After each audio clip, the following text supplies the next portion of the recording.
y ddiwch wnaeth dodwy wy, Andy Catbil, addasiad Sioned Lleinau. Cedwyr pob hawlfraint, all rights reserved. Diolch i Gwasg Omer am ei cydweithrediad. Thank you to Gwasg Omer for their cooperation. Roedd Gwenhwyfawr y Fuwch yn torri ei chalon. Beth si Gwen? Clwciodd yr ieir. Dwi ddim yn teimlo'n dda, meddai Gwenhwyfawr. Fedra i ddim reid o beic, na gwneud campau fel y gwartheg eraill. Dwi'n teimlo mor gyffredin. Y noson honno, dyma'r ieir yn cael syniad. Clwc, clwc, clwc, oedd y sibrwd. Fore tranoeth, roedd clos y fferm yn gyffro gwyllt. Rwy wedi dodwy wy, sgrychiodd Gwenhwyfawr.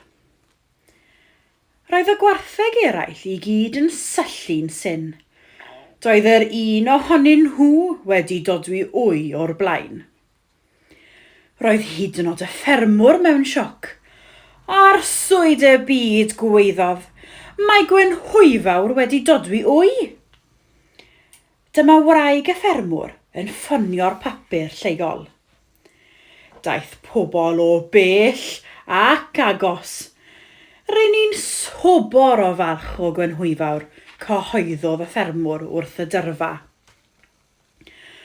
Roedd Gwenhwyfawr yn teimlo'n arbennig iawn erbyn hyn, ac roedd yr ieir wrth ei bodd hefyd.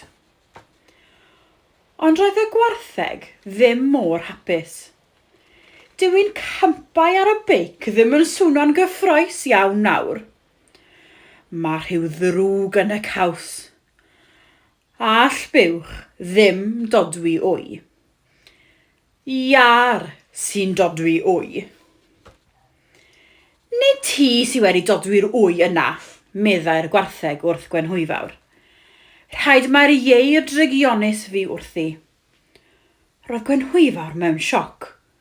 Profwch hynny, meddai'r ieir. Doedd dim byd amdani, ond disgwyl i'r wy ddeior. Bob dydd, byddai Gwenhwyfawr yn eistedd ar ei nith. Ond doedd dim yn digwydd. Yn ansydyn, un bore, dyma clywed sŵn, tap, tap, tap. O'r diwedd, gweiddodd un o'r gwartheg, ac wrth i Gwenhwyfawr godi ar ei thraed. Tap, tap, tap. Craciodd yr wy yn ddarnau, ac allan neidiodd bwndel bychan brown o blu. Dyna ni, meddai un o'r gwartheg yn bendant, ciw bach. Gyda hynny, edrychodd y creadur bach i fyw llygaid Gwenhwyfawr. Mŵ, bryfodd yn uchel. Gwynodd Gwenhwyfawr yn falch wrth anwesu ei baban bach. Llo bach, meddai. A phenderfynodd ei alw'n Llywarch.